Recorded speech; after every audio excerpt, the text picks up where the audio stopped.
Hola amigos, soy Irene Robledo Strauss y ha llegado el momento de recuperar la memoria. El tema de hoy está muy desprestigiado. Es secreto. Es un tema que está escondido dentro de teorías y de cosas que crean muchísima confusión, pero también lo está dentro del conocimiento místico. Vamos a hablar del tiempo de la luz dorada.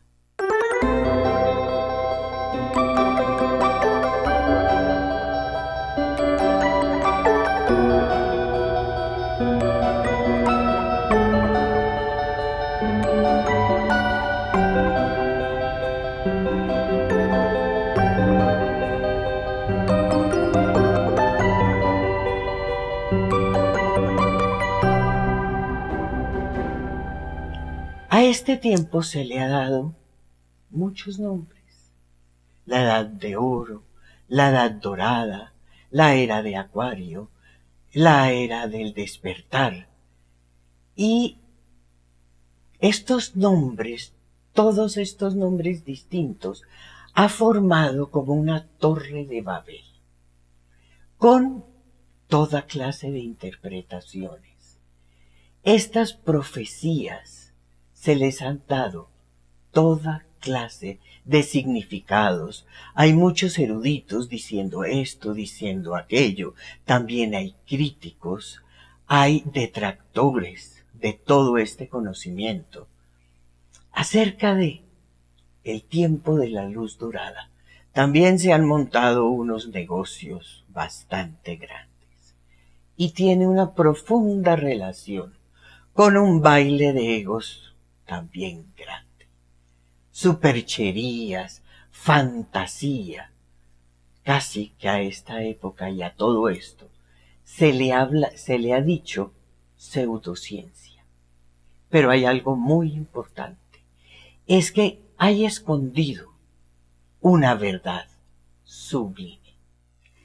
Todas estas profecías hablan de que llegaría el tiempo de la luz dorada, que llegaría el tiempo del adorable de nuestro Señor Jesucristo, que llegaría el tiempo de los adorables guías que nos acompañaron y que ellos guardarían un tesoro en el baúl del tiempo. También estas profecías hablan del regreso del sol montado en un caballo blanco, con un cántaro en las manos. Aquí debemos entender que el sol simboliza al ser, montado en un caballo blanco, con el cántaro en las manos. Esto es bellísimo. ¿Por qué? Porque esto nos habla de la era de los hijos igual a la era de los padres. Habla de renacimiento. Sería esa la palabra adecuada. También en todas estas profecías encontramos el retorno de los sabios. Pero más que el retorno o que volvieran los padres, se habla de retomar esa sabiduría de las estrellas.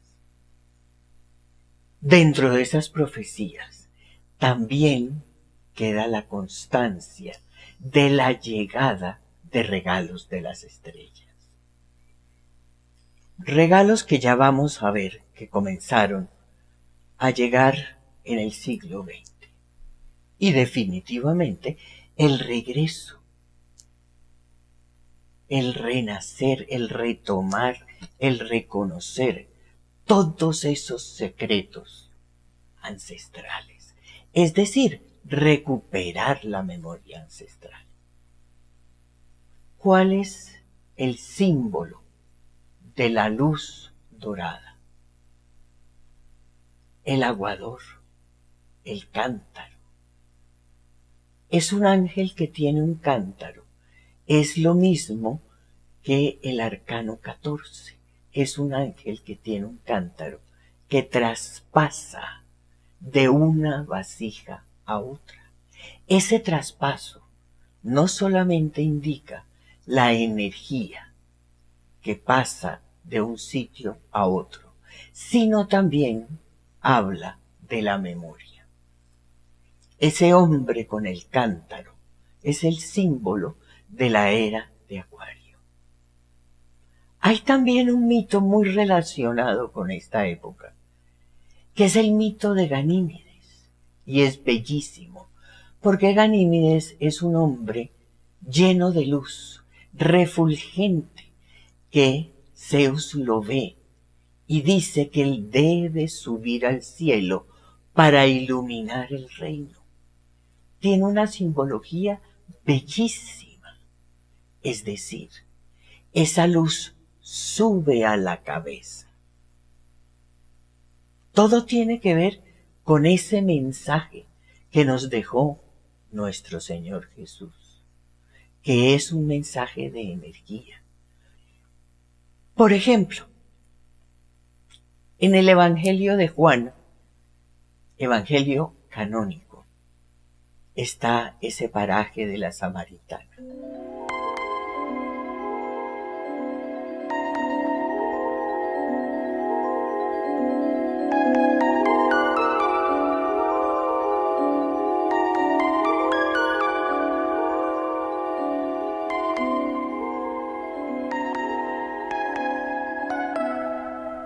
Donde Jesús habla de alquimia todo el tiempo.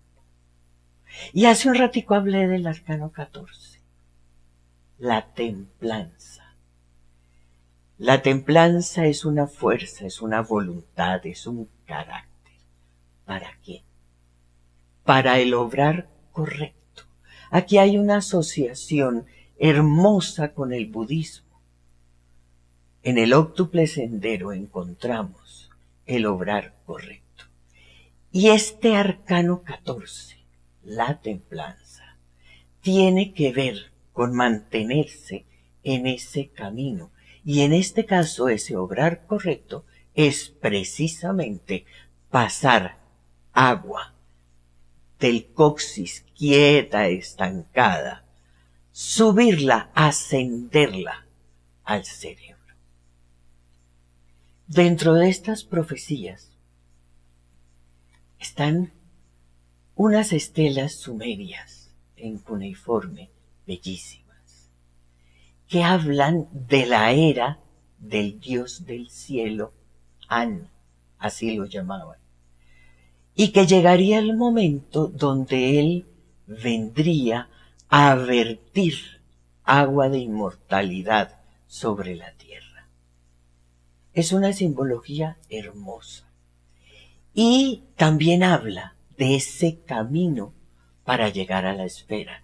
Y estamos hablando de un camino estelar, pero también estamos hablando del camino de la energía en el eje centro-corazón. Y todos estos escritos hablan precisamente del tiempo de la luz dorada. Hay que mencionar también otro evangelio canónico, que es el evangelio de Lucas. En este evangelio le preguntan a Jesús si va a haber una nueva Pascua. Recordemos que la Pascua es la celebración de la liberación. A lo que Jesús contesta: entren a la ciudad y encuentren al hombre del cántaro y síganlo hasta su casa. Imagínense estas palabras hace más de 2000 años. Entren a la ciudad y encuentren al hombre del cántaro y síganlo hasta la casa. En una época donde las mujeres eran las que cargábamos el agua. ¿Qué significa o qué anuncia todo este tiempo de la luz dorada? Anuncia muchas cosas. Iluminación. Anuncia una comunicación que todavía no es lo que va a ser en el futuro, porque estamos apenas en el comienzo. Anuncia un tiempo de confort para la humanidad. La reconciliación de la humanidad con la naturaleza, con la biosfera. Esa naturaleza de la que nosotros dependemos, con el agua, con los bosques, con los páramos, con los ríos, va a haber una reconciliación de nosotros con la biosfera, pero también va a haber una recuperación definitiva de esa memoria escondida y va a haber una sensibilidad, esa es la palabra, una sensibilidad social importantísima. Nosotros necesitamos despertar esa sensibilidad social, que además está muy unido con la red, con el tejido, con el Dharma, donde además las cosas van a ser fáciles, las cosas van a ser posibles. La velocidad de todo va a aumentar. La velocidad va a ser inimaginable. Y muchísimas cosas que hoy en día son secreto, van a ser reveladas. En la medida que avance este tiempo de la luz dorada, las facultades humanas pues van a ser manifiestas, van a ser de alguna manera su presencia.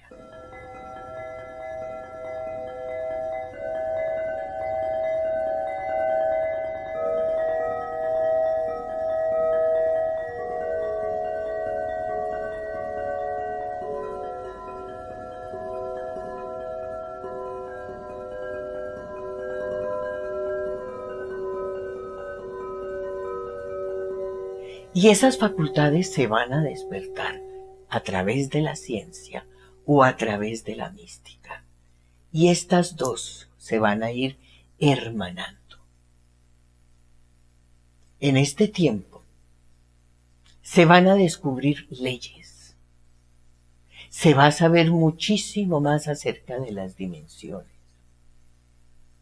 El transporte, los medios de transporte, la manera de traer y llevar cosas, también va a ser increíble, pero absolutamente increíble. Y hay un anuncio también curioso, y es que vamos a conocer todo eso que todavía no sabemos, estamos como en los primeros pasitos del mundo subterráneo de este planeta y del mundo subacuático de este planeta. Y todo esto se va a saber en el tiempo de la luz dorada, donde la espiritualidad se va a unir definitivamente con la ciencia. Hablando de la mística y hablando de la ciencia, hay que mencionar una manera prodigiosa que tenían los hindúes de medir el tiempo. Lo hacían con los yugas, con los kalpas, con los manvataras. Estos yugas, kalpas y manvataras eran millones de años. Eran unos tiempos perfectos. Por ejemplo, un kalpa eran millones de años. Y esto es un conocimiento heredado de los atlantes. Ellos hablaban de esto y ellos sabían lo que iba a pasar, lo que está pasando actualmente. Ellos hablaban de estos kalpas, de estos millones de años, que coincide con la ciencia moderna nuestra. Y todo tiene relación con el tiempo de la luz dorada. En este tiempo van a pasar muchas cosas, les menciono algunas, porque sería entonces muy largo. Pero tenemos que remontarnos al comienzo del siglo XX. ¿Qué pasó en el comienzo del siglo XX? Hablé de los regalitos de las estrellas. Hubo avances en la industria, hubo avances en el transporte, fue el tiempo del carro, del avión, a nivel de tecnología, de la televisión, del radio, de motores.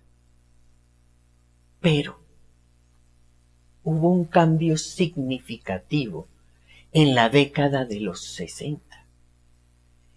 Estos motores, estos carros, estos aviones, esta televisión, esta industria, tuvo todavía más como una aceleración, como nuevos modelos, como un comienzo como más en forma, como más firme, como un desarrollo que se aceleró en esa década de los 60.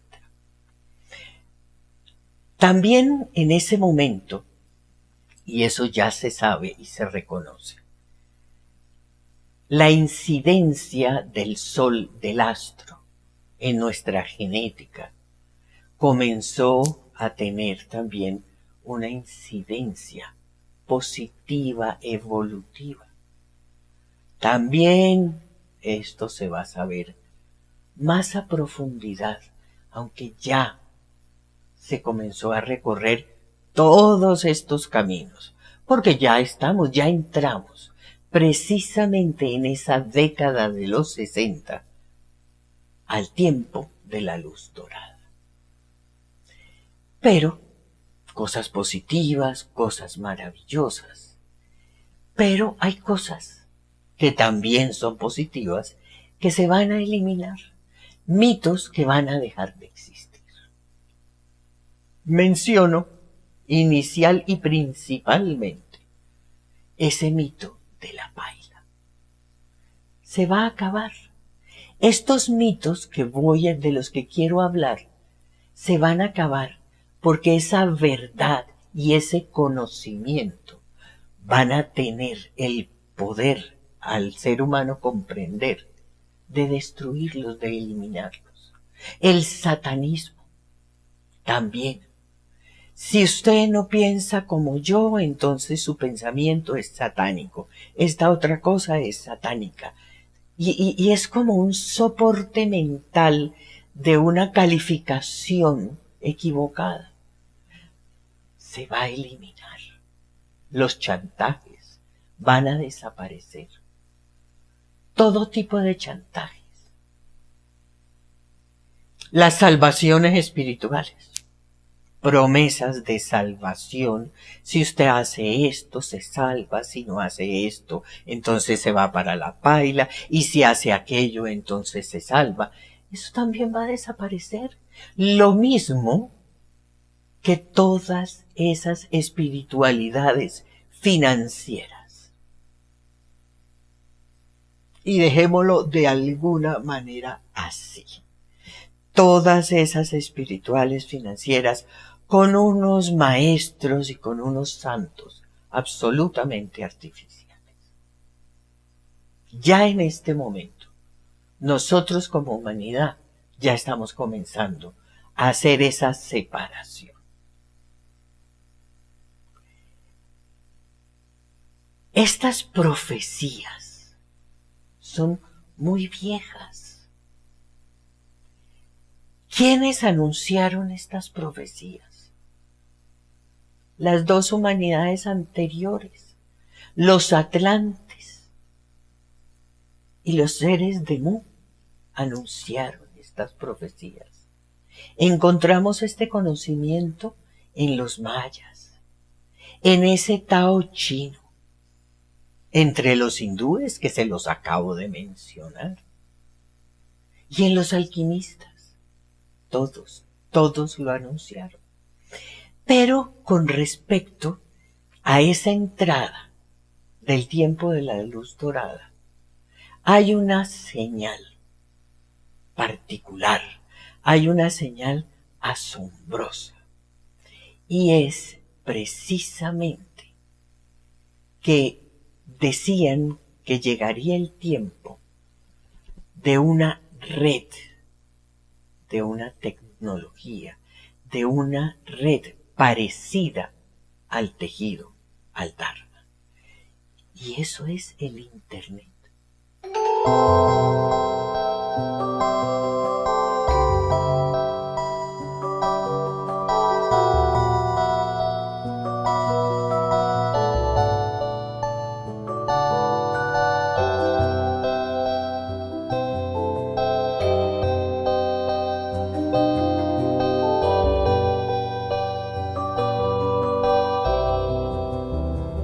Las comunicaciones van a avanzar. En este momento, ese Internet que se comenzó a desarrollar en la década de los 60. Sí, nosotros comenzamos a utilizarla en los 90, inclusive a finales de los 90.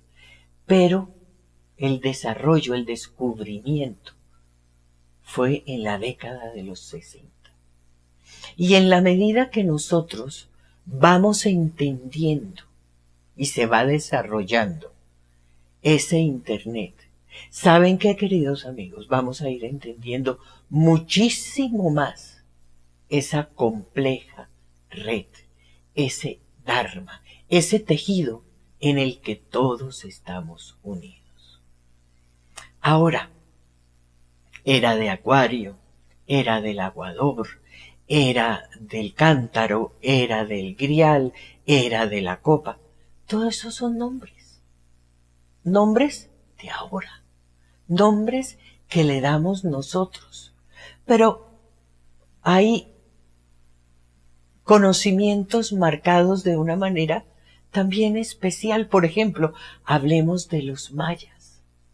Los mayas hablaban de que entre el conjunto de las estrellas del mono y el conjunto de las estrellas del halcón había otro conjunto, y ahí está Acuario. Estamos hablando ya del cielo y es espectacular.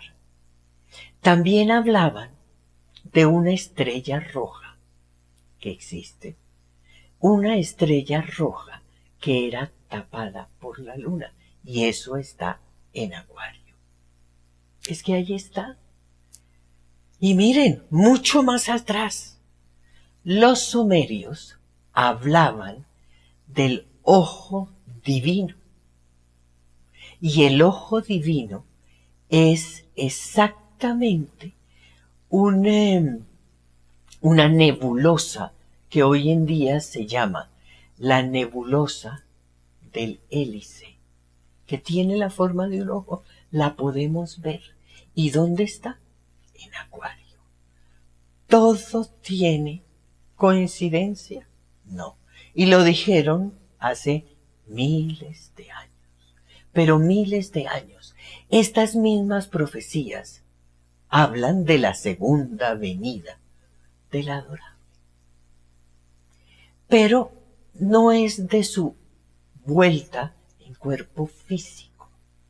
No.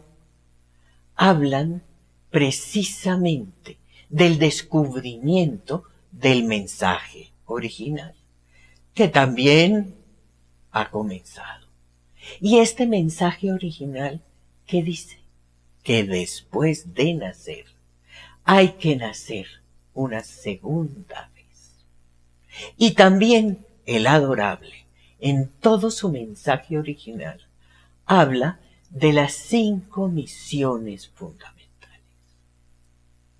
¿Por qué? Porque hemos perdido la memoria y es necesario recuperarla. Amigos, los invito a que se suscriban. Los invito a abrir la página www.gildestrauss.com. Allí van a encontrar el blog con infinidad de temas asociados a las 5 misiones fundamentales. Les recomiendo que investiguen y aprendan y conozcan mucho la espirulina. Y retroceder, volver a ver esos primeros videos, 10, 11, donde iniciamos y donde les hablo de esas 5 misiones fundamentales. Este es el número 24. Gracias por su audiencia y hasta la próxima.